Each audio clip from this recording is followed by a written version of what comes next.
ओम नमो भगवते वासुदेवाय। स्वागत है दोस्तों आप सभी का विष्णु महापुराण के 16वें दिन की कथा में।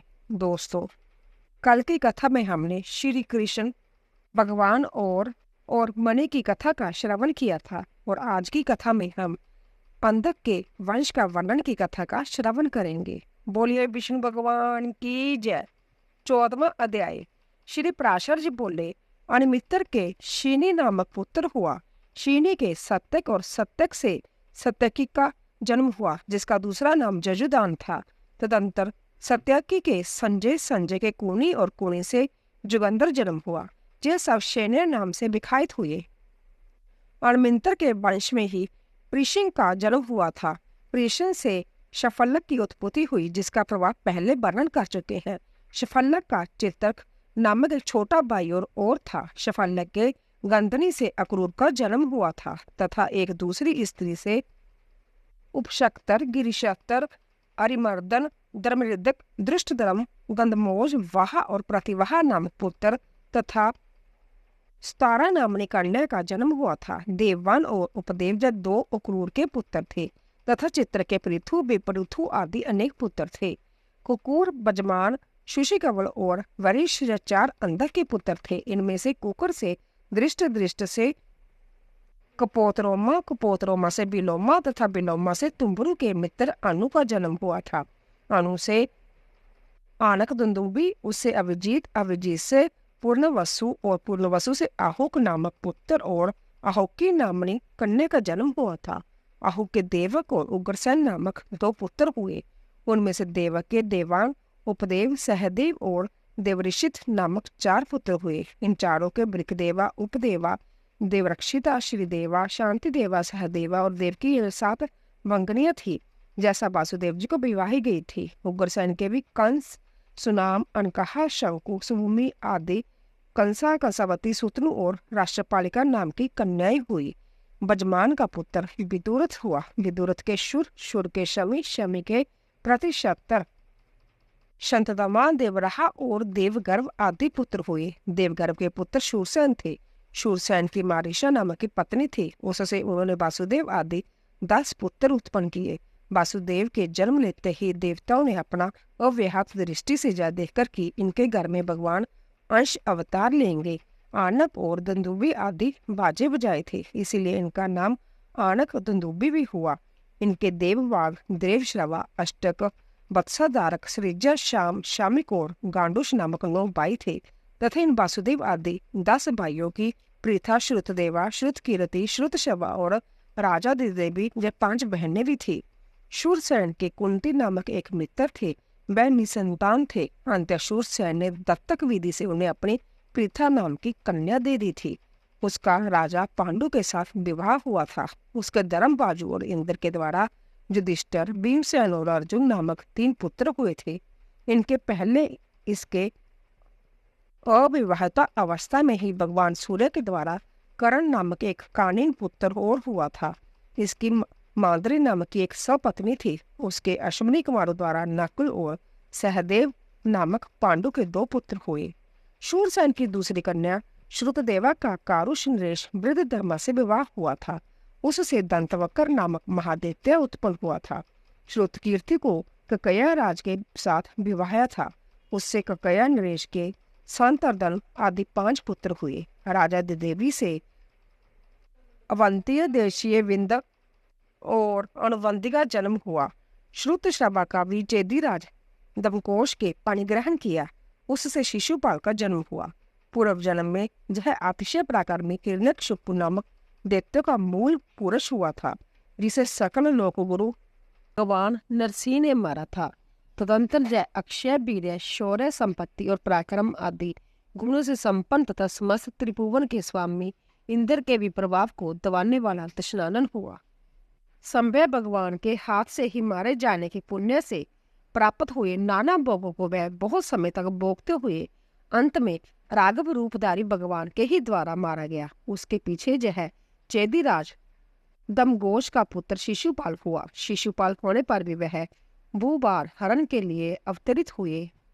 भगवत दांश स्वरूप भगवान पुंडरीकाक्ष अंत्यत देश बुद्धि करने लगा। अंत में भगवान के हाथ से ही मारे जाने पर उन परमात्मा में ही मन लगे रहने के कारण मोक्ष प्राप्त किया। भगवान यदि प्रसन्न होते हैं तब जिस प्रकार यथेष्ट फल देते हैं, उसी प्रकार अप्रसन्न होकर मारने पर भी वह अनुपम दिव्य लोक की प्राप्ति कराते हैं। 15वां अध्याय शिशुपाल के पूर्व जन्मांतरों का तथा वासुदेव जी की संतति का वर्णन। श्री मैत्रेय जी बोले, भगवान पूर्व जन्मों में हिरण्यकश्यपु और रावण होने पर इस शिशुपाल ने भगवान विष्णु के द्वारा मारे जाने से देव दुर्लभ भोगों को तो प्राप्त किया, किंतु यह उनमें लीन नहीं हुआ। फिर इस जन्म में ही उनके द्वारा मारे जाने पर इसने सनातन पुरुष श्री हरि में मोक्ष कैसे प्राप्त किया? हे समस्त धर्मात्माओं, श्रेष्ठ मुनिवर, यह बात सुनने की मुझे बड़ी ही इच्छा है। मैंने अंतित वश होकर आपसे जब प्रेषण किया है, कृपया इसका निरूपण कीजिए। श्री पराशर जी बोले, प्रथम जन्म में दैत्यराज हिरण्यकश्यपु का वध करने के लिए संपूर्ण लोकों की उत्पत्ति, स्थिति और नाश करने वाले भगवान ने शरीर ग्रहण करते समय नरसिंह रूप प्रकट किया था। उस समय हिरण्यकश्यपु के चित्त में यह भाव नहीं हुआ था कि यह विष्णु भगवान है। केवल इतना ही विचार हुआ कि यह कोई निरतिशय पुण्य समूह से उत्पन्न हुआ प्राणी है। रजोगुण के उत्कर्ष से प्रेरित हो उसकी मति उसके विपरीत भावना के अनुसार दृढ़ होगी। अंततः उसके भीतर ईश्वरीय भावना का जोग न होने से भगवान के द्वारा मारे जाने के कारण ही रावण का जन्म लेने पर उसे संपूर्ण त्रिलोकी में सर्वाधिक भोग संपत्ति प्राप्त की। उन अनादि निधन परम ब्रह्म स्वरूप निराधार भगवान में चित्त न लगाने के कारण वह उन्हीं में लीन नहीं हुआ। इसी प्रकार रावण होने पर भी कामबख्श जानकी जी में चित्त लग जाने से भगवान दशरथ नंदन राम के द्वारा मारे जाने पर केवल उनके रूप का ही दर्शन हुआ था। यह अच्युत है, ऐसी आसक्ति नहीं हुई, बल्कि मरते समय इसके अंतःकरण में केवल मनुष्य बुद्धि ही रही। फिर श्री अच्युत के द्वारा मारे जाने के फलस्वरूप इसने संपूर्ण भूमंडल में प्रशासित चेदिराज के कुल में शिशुपाल रूप से जन्म लेकर वे अक्षय ऐश्वर्य प्राप्त किया। उस जन्म में वह भगवान के प्रत्येक नामों में तुष्यता की भावना करने लगा। उसका हृदय अनेक जन्म के देशानुबंध से युक्त था। अंतः वह उनकी निंदा और तिरस्कार आदि करते हुए भगवान के संपूर्ण समय अनुसार लीलाकृत नामों का निरंतर उच्चारण करता था। खिले हुए कमल दल के समान जिसकी निर्मल आंखें हैं, जो उज्जवल पीताम्बर तथा निर्मल किरीट, क्यूर, हार और कटकादि धारण किए हुए था, तथा जिसकी लंबी लंबी 4 भुजाएं हैं और जो शंख चक्र गदा पद्म धारण किए हुए है। भगवान का वह दिव्य रूप अंतत वैरानुबंधन के कारण ब्राह्मण भोजन, स्नान, आसन और शयन आदि संपूर्ण अवस्थाओं में कभी उसके चित्त से दूर न होता था। फिर गाली देते समय उन्हीं का नाम उच्चारण करते हुए और हृदय में भी उन्हीं का ध्यान धरते हुए, जिस समय वह अपने वध के लिए हाथ में धारण किए चक्कर के उज्जवल किरण जाल से सुशोभित अक्षय तेज स्वरूप देशादि संपूर्ण दोषों से रहित ब्रह्माभूत भगवान को देख रहा था, उसी समय तुरंत भगवान चक्कर ने मारा गया।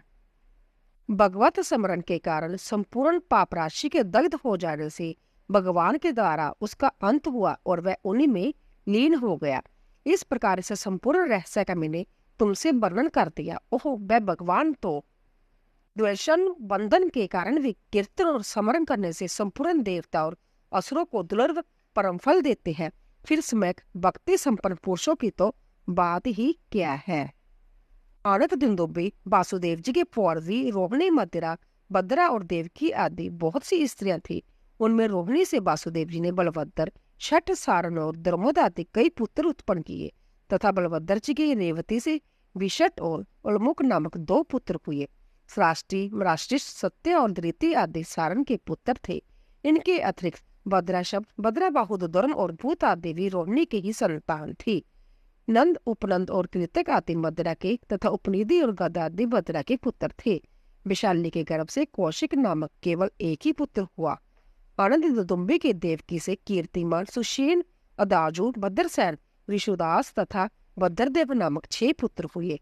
इन सबको कंस ने मार डाला था। पीछे भगवान की प्रेरणा से जोग माया ने देवकी के 7वें गर्भ को आधी रात के समय खींचकर रोहिणी की कुक्षी में स्थापित कर दिया। आकर्षण करने से इस गर्भ का नाम संकर्षण हुआ। तदंतर संपूर्ण संसार रूप महावृक्ष के मूल स्वरूप भूत, भविष्य और वर्तमानकालीन संपूर्ण देव असुर और मुनिजन की बुद्धि के अगम्य तथा ब्रह्मा अग्नि आदि देवताओं द्वारा प्रणाम करके भूभार हरण के लिए प्रसन्न किए गए आदि मध्य और अंतहीन भगवान वासुदेव ने देवकी के गर्भ से अवतार लिया तथा उन्हीं की कृपा से बड़ी हुई महिमा वाली जोग निद्रा भी नंदगोप की पत्नी यशोदा के गर्भ में स्थित हुई। उन कमल नयन भगवान के प्रकट होने पर जब संपूर्ण जगत प्रसन्न हुए, सूर्य चंद्र आदि ग्रहों से संपन्न सर्पाधिक के व्यय से शून्य अधर्म आदि से रहित तथा स्वस्थ चित्त हो गया। उन्होंने प्रकट होकर इस संपूर्ण संसार को सन्मार्ग वाली लंबित कर दिया। इस मृत्यु लोक में अवतरित हुए भगवान की 16,101 रानियां थी। उनमें रुक्मणी, सत्यभामा, जाम्बवती और चारुहासिनी आदि 8 मुखिया थी। अनादि भगवान अखिल मूर्ति ने उनसे 1,80,000 पुत्र उत्पन्न किए। उनमें से प्रद्युम्न, चारुदेशन और सांबा आदि 13 पुत्र प्रधान थे। प्रद्युम्न ने भी रुक्मी की पुत्री रुक्मवती से विवाह किया था। उससे अनिरुद्ध का जन्म हुआ था। अनिरुद्ध ने भी रुक्मी की पुत्री सुभद्रा से विवाह किया था। उससे वज्र उत्पन्न हुआ था। वज्र का पुत्र प्रतिबाहु तथा प्रतिबाहु का सुचारू था। इस प्रकार सैकड़ों हजारों पुरुषों की संख्या वाले जदकुल की संतानों की गणना 100 वर्ष में भी नहीं की जा सकती, क्योंकि इस विषय में यह 2 श्लोक चरितार्थ है। जो ग्रहाचार्य जादव कुमारों को धनुर्विद्या की शिक्षा देने में तत्पर रहते थे, उनकी संख्या 3,88,00,000 थी। फिर उन महात्मा जादवों की गणना तो कर ही कौन सकता है, जहाँ हजारों और लाखों की संख्या में सर्वदा जदुराज उग्रसेन रहते थे। देवासुर संग्राम में जो महाबली दैत्यगण मारे गए थे, वह मनुष्य लोक में उपद्रव करने वाले राजा लोग होकर उत्पन्न हुए। उनका नाश करने के लिए देवताओं ने यदुवंश में जन्म लिया, जिसमें 101 कुल थे। उनका नियंत्रण और स्वामित्व भगवान विष्णु ने ही किया था। वह समस्त जादवगण उनकी आज्ञा अनुसार ही वृद्धि को प्राप्त हुए थे। इस प्रकार जो पुरुष इस वंश की उत्पत्ति के विवरण को सुनता है, वह संपूर्ण पापों से मुक्त होकर विष्णु लोक को प्राप्त कर लेता है। 16वां अध्याय। श्री पराशर जी बोले, इस प्रकार मैंने तो इसे संक्षेप से जदु के वंश का वर्णन किया। अब त्रिवसु के वंश का वर्णन सुनो। त्रिवसु का पुत्र वह्यन था, वह्यन का बार्ग, बार्ग का बानु, बानु का त्रिसानु, त्रिसानु का करंदम और करंदम का पुत्र मरुत था। मरुत निसंतान था, इसलिए उसने पूर्ववंशीय दुष्यंत को पुत्र रूप से स्वीकार कर लिया। इस प्रकार जाति के शाप से त्रिवसु के वंश ने पूर्ववंश का ही आश्रय लिया। 17वां अध्याय। श्री पराशर जी बोले, दुहुद का पुत्र बभु था, प्रभु का सेतु, सेतु का अरवंद और अरवंद का गंधार, गंधार का धर्म, धर्म का गृत, गृत का दुधर्म, दुधर्म का प्रचेता तथा प्रचेता का पुत्र शतधर्म था। इसने उत्तरवर्ती भूहों से गलेशों का आधिपत्य किया। 18वां अध्याय। अनुवंश। श्री पराशर जी बोले, जाति के चौथे पुत्र अनु के संबांडल, चक्षु और परमेश्वर नामक 3 पुत्र थे। सवनल का पुत्र कलानल हुआ था तथा कलानल के सृंजय, सृंजय के पुरंजय, पुरंजय के जन्मेजय, जन्मेजय के महाशाल, महाशाल के महामना और महामना के उशीनर तथा तितुषु नामक 2 पुत्र हुए। उशीनर के शिवी, निलिग, नारकृमि और बरम नाम 5 पुत्र हुए। उनमें से शिवी के पृषदर्भ, सुवीर का कया और मृदक के 4 पुत्र थे। तितुषु का पुत्र रुषदर्थ हुआ। उसके हेम, हेम के सुतपा तथा सुतपा के बलि नामक पुत्र हुआ। इस बलि के क्षेत्र रानी में दीर्घात्मा नामक मुनि ने अंग, भंग, कलिंग, सुहा और पौंड्र नामक 5 वाल्य क्षत्रिय उत्पन्न किए। इन बलिपुत्रों की संतति के नाम अनुसार 5 देशों के विजय ही नाम पड़े। इनमें से अंग से अनपान, अनपान से दिविरथ, दिविरथ से धर्मरथ और धर्मरथ से चित्रथ का जन्म हुआ, जिसका दूसरा नाम रोमपाद था। इस रोमपाद के मित्र दशरथ जी थे। अज के पुत्र दशरथ जी ने रोमपाद को संतानहीन देखकर उन्हें पुत्री रूप से अपनी शांता नामक की कन्या गोद दे दी थी। रोमपाद का पुत्र चतुरुंग था। चतुरुंग के पृथुलाक्ष तथा पृथुलाक्ष ने चंप नामक पुत्र हुआ, जिसने चंपा नामक पुरी बसाई थी। चंप के हर्यग नामक पुत्र हुआ। हर्यग से बदरथ, बदरथ से बृहदर्थ, बृहदर्थ से बृहत्कर्मा, बृहत्कर्मा से बृहदानु, बृहदानु से ब्रह्मण्य से जयद्रथ का जन्म हुआ था। जयद्रथ की ब्राह्मण और क्षत्रिय के संसर्ग से तुलही पत्नी के गर्भ से विजय नामक पुत्र का जन्म हुआ था। विजय के धृति नामक पुत्र हुआ। धृति के धृतवर्त, धृतवर्त के सत्यकर्मा और सत्यकर्मा के अथिरित का जन्म हुआ। जिसने कि स्नान के लिए गंगा जी में जाने पर पिटारी में रखकर पृथा द्वारा बहे हुए कर्ण को पुत्र रूप से पाया था। इस कर्ण का पुत्र वृषसेन था। बस अंगवंश इतना ही है, इसके आगे पूर्ववंश का वर्णन सुनो। 19वां अध्याय। श्री पराशर जी बोले, पुरु का पुत्र जनमेजय था, जनमेजय का परंचिवान, परंचिवान का परवीर, परवीर का मनसु, मनसु का अवैद्य, अवैद्य का सुदु, सुदु का बहुगत, बहुगत का स्यांति, स्यांति का अह्यांति तथा एह्यांति का पुत्र रुद्रशव था। रुद्रशव के ऋतेषु, कुशेषु, कृतेषु, जलेषु, द्रमेषु, दर्तेषु और वनेषु नामक के पुत्र थे। ऋतेषु का पुत्र अंतिनार हुआ तथा अनितार के सुमिति, अप्रतिरथ और ध्रुव नामक 3 पुत्रों ने जन्म लिया। इनमें से प्रतिरथ का पुत्र कंब और कंब का मेधातिथि हुआ, जिसकी संतान काव्यवान ब्राह्मण हुए। अप्रतिरथ का दूसरा पुत्र ऐलिन था। इस ऐलिन के दुष्यंत आदि 4 पुत्र हुए। दुष्यंत के जहाँ चक्रवर्ती सम्राट भरत का जन्म हुआ था, जिसके नाम से विश्वामित्र देवगण ने इस श्लोक का गान किया था। माता तो केवल चमड़े की दोंकनी के समान है, पुत्र पर अधिकार तो पिता का ही है। पुत्र जिसके द्वारा जन्म ग्रहण करता है उसी का स्वरूप होता है। हे दुष्यंत, तू इस पुत्र का पालन पोषण कर, शकुंतला का अपमान न कर। हे नरदेव, अपने ही वीर्य से उत्पन्न हुआ पुत्र अपने पिता को जमलोक से उद्धार कर स्वर्गलोक को ले जाता है। इस पुत्र के उद्धार करने वाले तुम ही हो। शकुंतला ने यह बात ठीक ही कही है। भरत की 3 स्त्रियां थी, जिनसे उनके 9 पुत्र हुए। भरत के जय कहने पर कि जय मेरे अनुरूप नहीं है, उनकी माताओं ने इस भय से कि राजा हमको त्याग न दे, उन पुत्रों को मार डाला। इस प्रकार पुत्र जन्म के विफल हो जाने से भरत ने पुत्र की कामना से मरुद सोम नामक जग किया। उस जग के अंत में मरुदगण ने उन्हें भरतराज नामक एक बालक पुत्र रूप से दे दिया, जो उत्थे पत्नी ममता के गर्भ में स्थित दीर्घदत्तवा मुनि के पाद प्रहार से स्खलित हुए बृहस्पति जी के वीर्य से उत्पन्न हुआ था। उसके नामकरण विषय में भी यह श्लोक कहा है। पुत्र उत्पत्ति की अनंतर बृहस्पति ने ममता से कहा, हे बूढ़े जय पुत्र, हम दोनों से उत्पन्न है, तू इसका वर्ण कर। तब ममता ने भी कहा, हे बृहस्पति जय पुत्र ध्वज, हम दोनों से उत्पन्न हुआ है, अंत्य तुम इसका वर्ण करो। इस प्रकार विवाद करते हुए उसके माता पिता चले गए, इसलिए उसका नाम भरतराज पड़ा। पुत्र जन्म विफल होने पर मरुदगण ने राजा भरत को भरतराज दिया था, इसलिए उसका नाम विथत हुई हुआ। विथत का पुत्र मणियु हुआ था। मणियु के बृहशासर, महावीर, नर और गर्ग आदि कई पुत्र हुए थे। नर का पुत्र संकृति और संकृति के गुरुप्रीति एवं रंतिदेव नामक 2 पुत्र हुए। गर्ग से शिनी का जन्म हुआ, जिससे कि गार्ग्य और शैन्य नाम से विख्यात क्षत्रपित ब्राह्मण उत्पन्न हुए। महावीर का पुत्र दुरुष्य हुआ, उसके पुष्करिण्य और कपिल नामक 3 पुत्र थे। जय तीनों पुत्र पीछे ब्राह्मण हो गए। बृहस्पति का पुत्र सुहोत्र, सुहोत्र का पुत्र हस्ती था, जिसने जय हस्तिनापुर में नगर बसाया था। हस्ती के 3 पुत्र अजमीर, दिजमीर और पुरमीर थे। अजमीर के कंब और कंब के मेधातिथि नामक पुत्र हुआ, जिससे कि काव्यन्य ब्राह्मण उत्पन्न हुआ।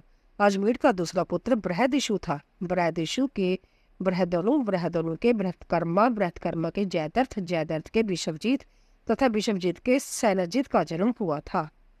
सैनजित के ऋषि राशव, काश्य, दृढ़हनु और वत्सहनु नामक 4 पुत्र हुए। रुचर शव के पृथुसेन, पृथुसेन के पार और पार के नील का जन्म हुआ। इस नील के 100 पुत्र हुए, जिनमें कंवले, नरेश, समर प्रधान था। समर के पार, सुपार और सदशभ नामक 3 पुत्र थे। सुपार के पृथु, पृथु के सकृति, सकृति के विप्राज्य और विप्राज के अहनु नामक पुत्र हुआ, जिसने सुकन्या कीर्ति से विवाह किया था। अहनु से ब्रह्मदत्त का जन्म हुआ। ब्रह्मदत्त से विशुकसेन, विशुकसेन से उदिक सेन तथा उदिक सेन से बल्लाव नामक पुत्र उत्पन्न हुआ।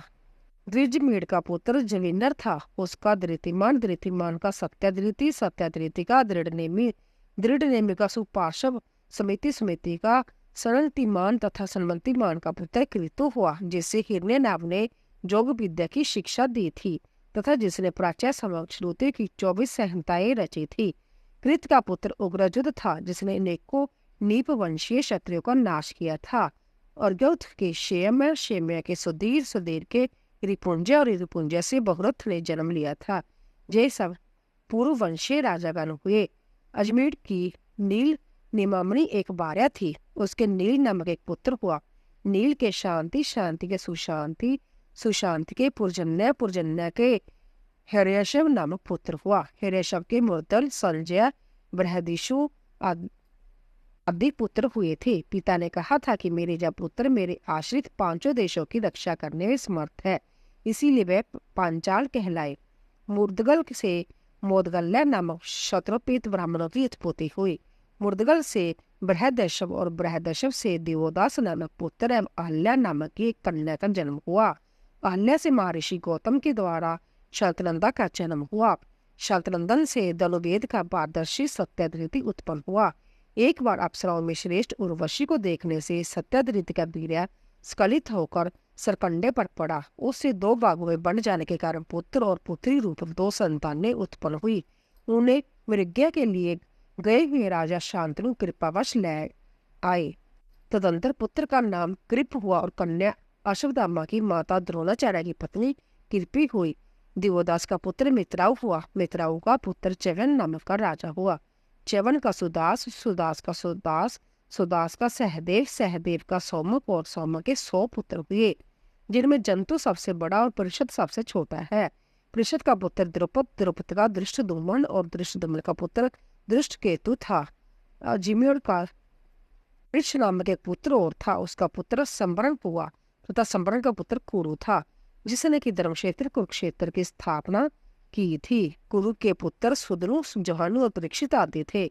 सुदनु का पुत्र सुहोत्र था। सुहोत्र का च्यवन, च्यवन का कृत्यक और कृत्यक का पुत्र उपरिचर वसु था।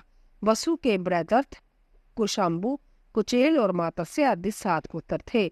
इनमें से बृहदर्थ के कुशागर, कुशागर के वृषभ, पुष्पवान के सत्यरहित, सत्यहित के सुंदामा और सुंदामा के जतु का जन्म हुआ था।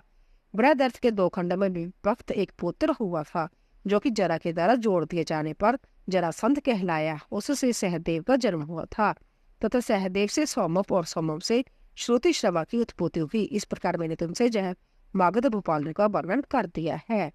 20वां अध्याय कुरु के वंश का वर्णन। श्री पराशर जी बोले, कुरु पुत्र परीक्षित के जन्मेजय, श्रुतसेन, उग्रसेन और भीमसेन नामक 4 पुत्र हुए तथा जुहनु के सूरत नामक एक पुत्र हुआ। सूरत के विदुरथ का जन्म हुआ। विदुरथ के सार्वभौम, सार्वभौम के उच्चैतसेन, जैतसेन के रादित, राधि की अयजताजु, अयजताजु के अक्रोधन, अक्रोधन के देवातिथि तथा देवातिथि के दूसरे ऋषभ का जन्म हुआ था। ऋषभ से भीमसेन, भीमसेन से दिलीप और दिलीप से प्रतीप नामक पुत्र हुआ। प्रतीप के देपापी, शांतनु और वाहिक नामक 3 पुत्र हुए। इनमें से देपापी बाल्यावस्था में ही वन में चला गया था। अंत शांतनु ही राजा हुआ। उसके विषय में पृथ्वी तल पर यह श्लोक कहा गया है।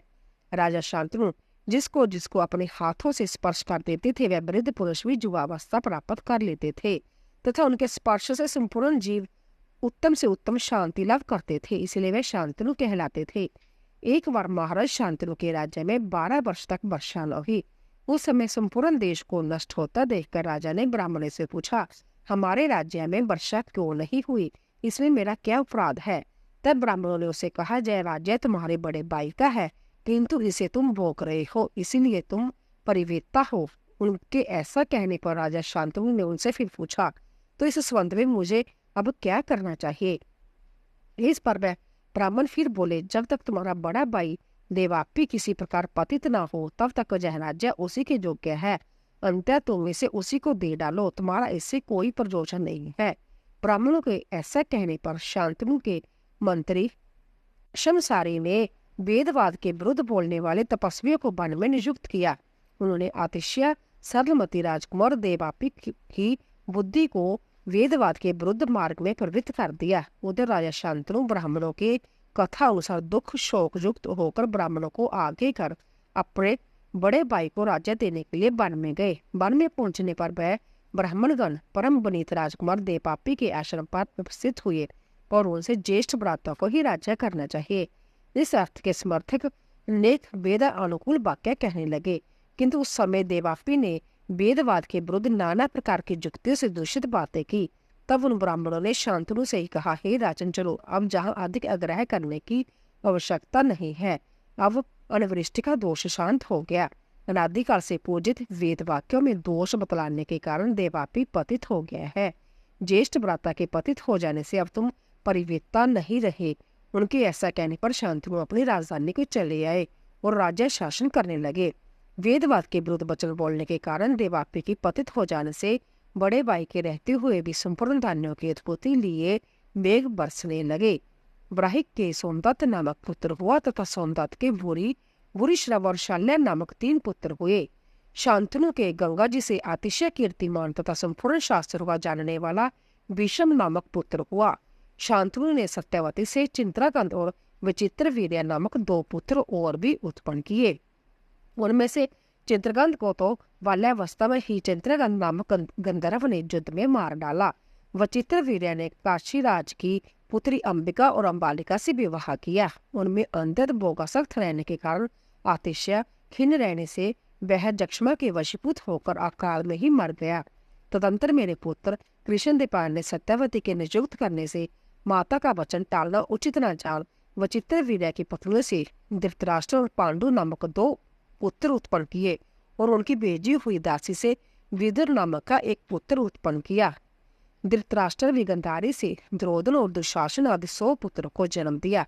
पांडु वन में आखेट करते समय ऋषि के शाप से संतान उत्पादन पद में असमर्थ हो गए। अंत उनकी स्त्री कुंती से धर्मबाज और इंद्र ने युधिष्ठिर, भीम और अर्जुन नामक 3 पुत्रों तथा माद्री से दोनों अश्विनी कुमारों ने नकुल और सहदेव नामक 2 पुत्र उत्पन्न किए। इस प्रकार उनके 5 पुत्र हुए। उन 5 के द्रौपदी से 5 ही पुत्र हुए। उनमें से युधिष्ठिर ने प्रतिविंध्य, भीमसेन ने श्रुतसेन, अर्जुन से श्रुतकीर्ति, नकुल से श्रुतनिक तथा सहदेव से श्रुतकर्मा का जन्म हुआ था। इनके अतिरिक्त पांडवों के और भी कई पुत्र हुए, जैसे युधिष्ठिर से जोतई के देवक नामक पुत्र हुआ, भीमसेन से हिडम्बा के गटोल कच्छ और काशी से स्वर्ग नामक पुत्र हुआ, सहदेव से विजय के सोहत्र का जन्म हुआ। नकुल ने रेणुमति से निर्मित्र को उत्पन्न किया। अर्जुन के नाग कन्या उल्पी से इरावन नामक पुत्र हुआ। मणिपुर नरेश की पुत्री से अर्जुन ने पुत्रिका धर्मानुसार ब्रह्मवाहन नामक एक पुत्र उत्पन्न किया तथा उसके सुभद्रा से अभिमन्यु का जन्म हुआ, जो कि बाल्यावस्था में ही बड़ा बल पराक्रम संपन्न तथा संपूर्ण शत्रुओं को जीतने वाला था। तदंतर कुरुकुल के क्षीण हो जाने पर जो अश्वत्थामा के प्रहार किए हुए ब्रह्म अस्त्र द्वारा गर्भ में ही वशीभूत हो चुका था, किंतु फिर भी जिन्होंने अपनी इच्छा से ही माया मानव देह धारण किया था, उन सकल श्री कृष्णचंद्र के प्रभाव से पुनः जीवित हो गया। उस परीक्षित ने अभिमन्यु के द्वारा उत्तरा के गर्भ से जन्म लिया, जो कि इस समय इस प्रकार दर्पपूर्वक संपूर्ण भूमंडल का शासन कर रहा है कि जिससे भविष्य में भी उसकी संपत्ति क्षीण न हो। 21वां अध्याय, भविष्य में होने वाले राजाओं का वर्णन। श्री पराशर जी बोले, अब मैं भविष्य में होने वाले राजाओं का वर्णन करता हूँ। इस समय जो परीक्षित नामक महाराज है, इनके जन्मेजय, श्रुतसेन, उग्रसेन और भीमसेन नामक 4 पुत्र होंगे। जन्मेजय का पुत्र शतानिक होगा, जो याज्ञवल्क्य से वेद अध्ययन कर कृपा से शास्त्र विद्या प्राप्त कर विषम विषयों से विरक्त चित्त हो महर्षि शौनक के उपदेश से आत्मज्ञान में निपुण होकर परम निर्वाण पद प्राप्त करेगा। शतनी का पुत्र अश्वमेध दत्त होगा। उसके अधिसीम कृष्ण तथा अधिसीम कृष्ण के निचकन्नु नामक पुत्र होगा, जो गंगा जी द्वारा हस्तिनापुर के वहां ले जाने पर कौशाम्बीपुरी में निवास करेगा। कन्नु का पुत्र उष्ण होगा। उष्ण का विचित्र रथ का सुशीरथ का वृषिमान का सुषेण का सुनीत का नृप, चक्षु का सुखावल का परलिव का सोने का मेधावी, रिपुंजय का मृदु, तिम का आदि, निर्मित्र का पुत्र शेमक होगा। इस विषय में श्लोक प्रसिद्ध है। जो वंश ब्राह्मण और क्षत्रिय की उत्पत्ति का कारण रूप तथा नाना राज ऋषियों से सपाजित है, वह कलयुग में राजा शेम के उत्पन्न होने पर समाप्त हो जाएगा। 22वां अध्याय, श्री पराशर जी बोले, अब मैं भविष्य में होने वाले इक्ष्वाकु वंशीय राज्यों का वर्णन करता हूँ। बृहदल का पुत्र बृहतक्षण होगा। उसका उर्वश्य का वत्सबिहु का प्रतिव्योम का दिवाकर का सहदेव का ब्रहदशव का भानुरथ आदि और सुर्थ का सुमित्र नामक पुत्र होगा। जैसे इक्ष्वाकु वंश में बृहदल की संतान हो गई। इस वंश के संबंध में यह श्लोक प्रसिद्ध है।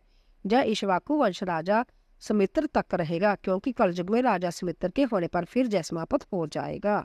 23वां अध्याय, मगध वंश का वर्णन। श्री पराशर जी बोले, अब मैं मगध देशीय बृहदर्थ की भावी संतान का अनुकरण से वर्णन करूंगा। इस वंश में महाबलवान और पराक्रमी जरासंध आदि राजागण प्रधान थे। जरासंध का पुत्र सहदेव है। सहदेव के समापी नामक पुत्र होगा। समापी के श्रुतशवा के और जताजु के निर्मित्र और सुतंजे के विपर तथा विपर के शोषी नामक एक पुत्र होगा। शोषी के शिम्ब्या और सत्याजीत के विषभजीत और विषभजीत के रिपुंजा का जन्म होगा। इस प्रकार बृहदंत वंशीय राजागण 1 सहस्र वर्ष पर्यंत मगध में शासन करेंगे। 24वां अध्याय। श्री पराशर जी बोले, बृहदर्थ वंश का रिपुंजय नामक जो अंतिम राजा होगा उसका सुनीक नामक एक मंत्री होगा। वह अपने स्वामी रिपुंजा को मारकर अपने पुत्र प्रदोत का राज्याभिषेक करेगा। उसका पुत्र बलाक होगा। बलाक का विशाखयूप का जनक का नरदिवर्धन तथा नरदिवर्धन का पुत्र नंदी होगा। यह 5 प्रदोत वंशीय नरपतिगण 138 वर्ष पृथ्वी का पालन करेंगे। नंदी का पुत्र शिशुनाव होगा। शिशुनाव का काकवर्ण का क्षेमधर्मा और नरदिवर्धन का पुत्र महानंदी होगा। जब शिशुराम वंशीय नरपतिगण 362 वर्ष पृथ्वी का शासन करेंगे। महानंदी के शूद्रा के गर्भ से उत्पन्न महापादम नामक नंद दूसरे परशुराम के समान संपूर्ण क्षत्रियों का नाश करने वाला होगा। तब से शूद्र जातीय राजा राज्य करेंगे। राजा महापाद संपूर्ण पृथ्वी का एक क्षत्र और उल्लंघित राज्य शासन करेगा। उसके सुमाली आदि 8 पुत्र होंगे जो महापाद के पीछे पृथ्वी का राज्य भोगेंगे। महापादम और उसके पुत्र 100 वर्ष पृथ्वी का शासन करेंगे। तदंतर इन 9 नंदों को कौटिल्य नामक एक ब्राह्मण नष्ट करेगा। उनका अंत होने पर मौर्य नरपतिगण पृथ्वी को भोगेगा। कौटिल्य ही मूरा नामक की दासी से नंद द्वारा उत्पन्न हुए चंद्रगुप्त को राज्य अभिषेक करेगा। चंद्रगुप्त का पुत्र बिंदुसार का अशोकवर्धन का सुयशा और 100 वर्ष की शंतदमा तथा शंतदमा का पुत्र बृहदर्थ होगा। इस प्रकार 173 वर्ष या 10 मौर्यवंशी राजा राज्य करेंगे। इनके अनंतर पृथ्वी में 10 शंगवंशीय राजागण होंगे। उनमें पहला पुष्यमित्र नामक सेनापति और स्वामी को मारकर संभ्या राजा करेगा। उसका पुत्र अग्निमित्र होगा। अग्निमित्र का पुत्र सुज्येष्ठ का वसुमित्र का उन्दक और वज्र मत्रिका का भगवत और भगवत का पुत्र देवभूति होगा। जय शुगनरेश 112 वर्ष पृथ्वी का भोग करेंगे। इसके अनंतर जब पृथ्वी कम भूपालों के अधिकार में चली जाएगी। शुंग वंशीय अति व्यसनशील राजा देवभूति को कमवंशीय वसुदेव नाम उसका मंत्री मारकर संभ्या राज्य भोगेगा। उसका पुत्र भूमित्र का नारायण तथा नारायण का पुत्र सुशर्मा होगा।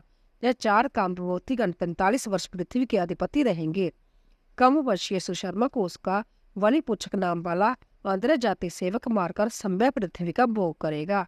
उसके पीछे उसका भाई कृष्ण पृथ्वी का स्वामी होगा। उसका पुत्र शांतकर्णी होगा। शांतकर्णी का पुत्र प्रणुत संग और उसका पुत्र चंद्रशिका पुत्र पुलोमाची होगा। इस प्रकार जब 30 आंध्रवृत्तीय राजागण 456 वर्ष पृथ्वी को भोगेंगे। इनके पीछे 7 आबिर और 10 गर्दवी राजा होंगे। फिर 16 शक राजा होंगे। उनके पीछे 8 च्यवन, 14 तुर्क, 13 मुंड और 11 मौन जातीय राजा लोग 1090 वर्ष पृथ्वी का शासन करेंगे। इनमें से भी 11 मौन राजा पृथ्वी को 300 वर्ष तक भोगेंगे। इनके उछिन होने पर कैंकल नामक जवन जातीय अभिषेक रहित राजा होंगे। उनका वंशधर विंध्य शक्ति होगा। विंध्य शक्ति का पुत्र पुरंजा होगा। पुरंजा का रामचंद्र का धर्मवर्मा का वंग और नंदन का पुत्र सुनंदी होगा।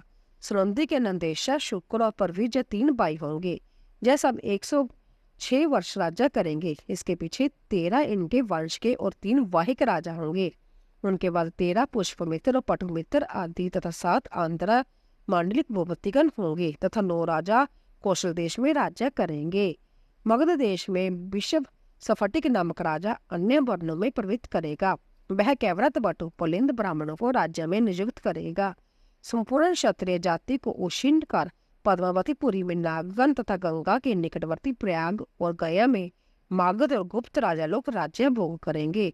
कौशल, आंध्र, पांडु और समुद्र तटवर्णी पुरी की देवर्ष नामक के राजा रक्षा करेगा। महेंद्र भौम और देशों को ग्रह नरेश भोगेंगे। निषद, नमेशिक और कालकोशक आदि जनपदों को मणिदानक वंशीय राजा भोगेंगे। यह संपूर्ण राजा लोग पृथ्वी में एक ही समय में होंगे। या थोड़ी प्रसन्नता वाले, अंततः क्रोधी, सर्वदा अधर्म और मिथ्या भाषण में रुचि रखने वाले, स्त्री, बालक और गौओं की हत्या करने वाले, पर धन हरण में रुचि रखने वाले, अल्प शक्ति, तमरे प्रदान, उत्थान के साथ ही पतनशील, अल्प आचु, महती कामना वाले, अल्प पुण्य और अंततः लोभी होंगे। यह संपूर्ण देशों को मिला देंगे तथा उन राजाओं के आश्रय से बलवान और उन्हीं के स्वभाव का अनुकरण करने वाले, क्लेश तथा आर्य विपरीत आचरण करते हुए सारी प्रजा को नष्ट भ्रष्ट कर देंगे। तब दिन दिन धर्म और अर्थ का थोड़ा थोड़ा ह्रास तथा क्षय होने के कारण संसार का क्षय हो जाएगा। उस समय अर्थ ही कुलीनता का हेतु होगा, वल ही संपूर्ण धर्म का हेतु होगा, पार्श्विक रुचि ही दाम्पत्य संबंध की हेतु होगी, स्त्री तत्व ही उपभोग हेतु होगा, अर्थात स्त्री का जाति कुल आदि का विचार न होगा, मिथ्या वासनी व्यवहार में सफलता प्राप्त करने का हेतु होगा, जल की सुलभता और सुगमता ही पृथ्वी की स्वीकृति का हेतु होगा, अर्थात पुण्य क्षेत्र आदि का कोई विचार न होगा। जहाँ की जलवायु उत्तम होगी वही भूमि उत्तम मानी जाएगी।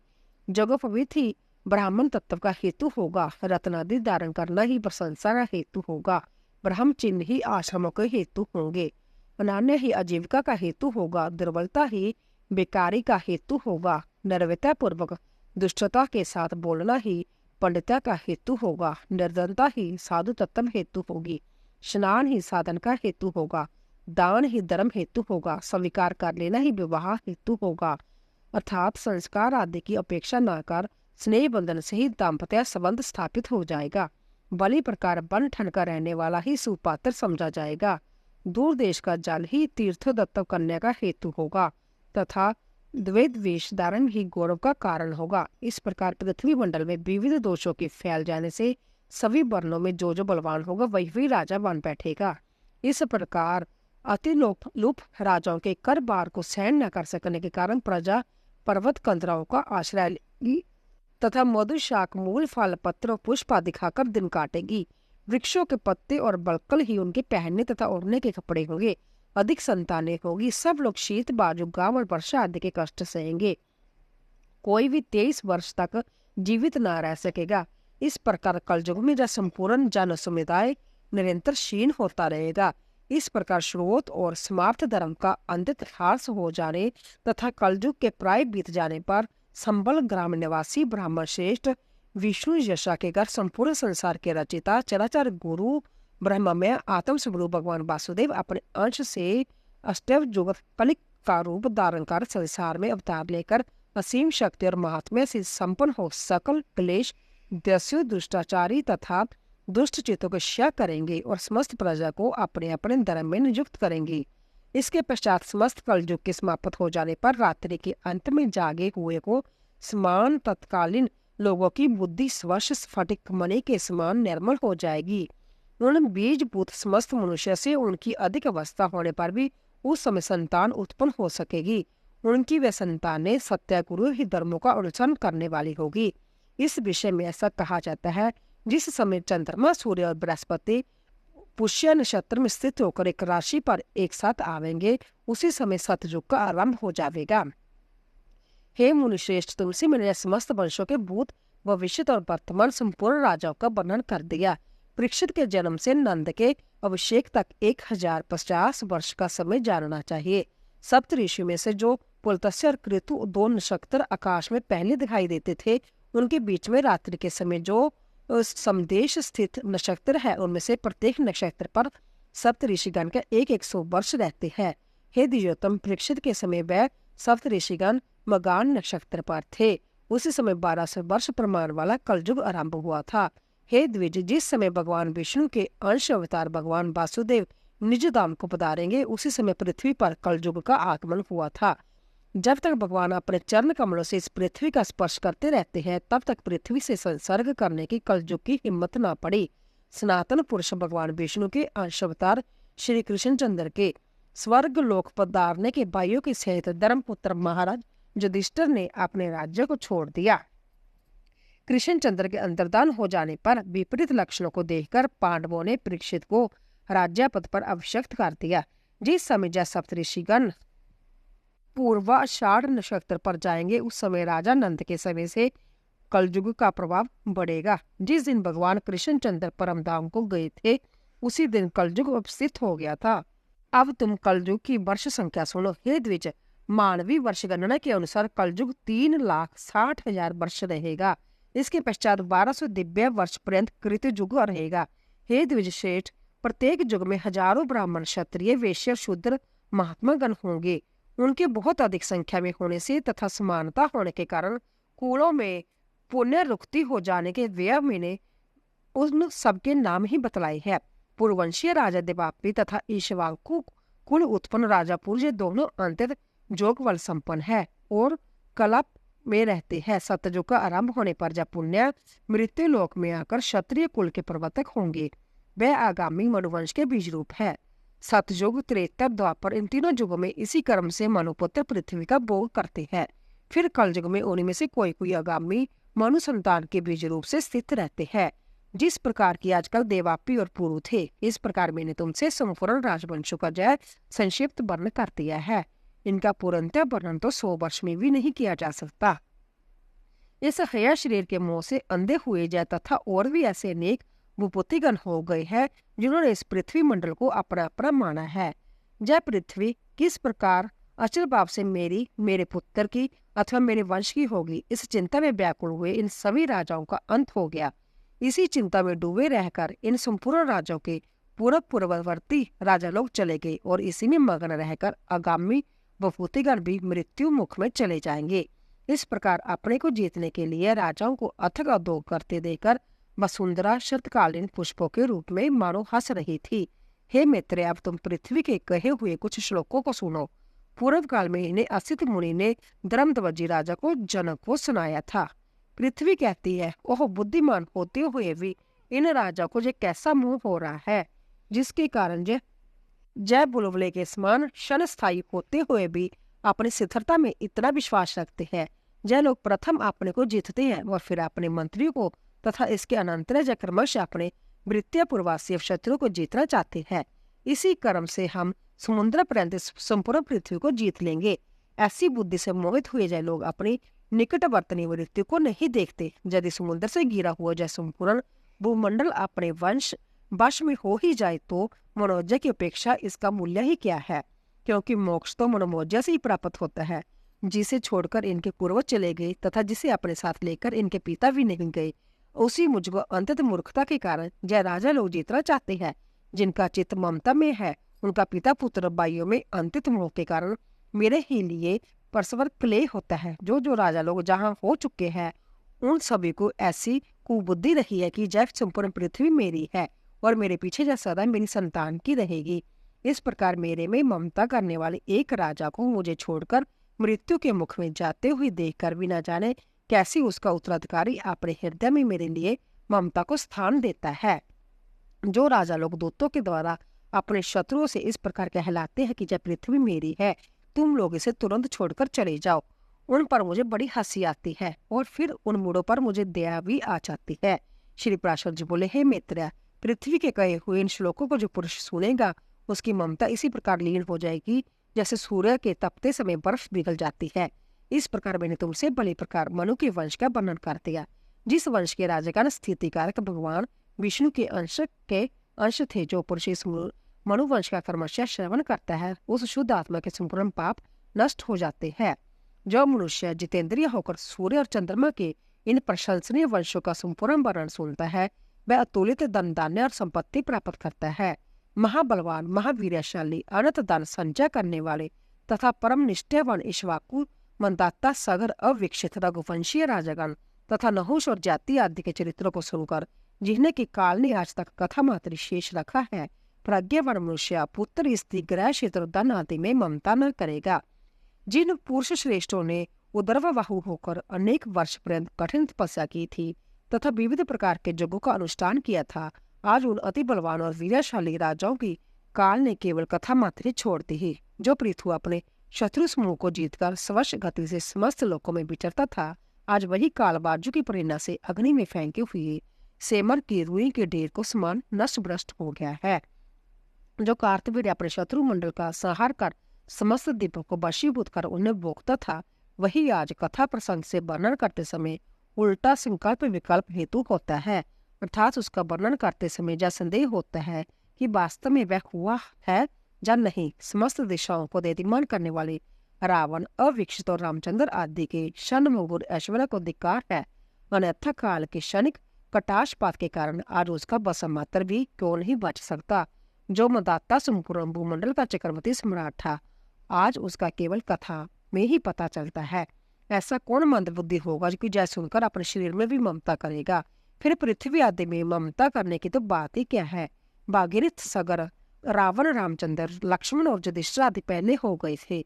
जय बात सर्वथा सत्य है, किसी प्रकार भी मिथ्या नहीं है, किंतु अब वह कहाँ है इसका हमें पता नहीं है।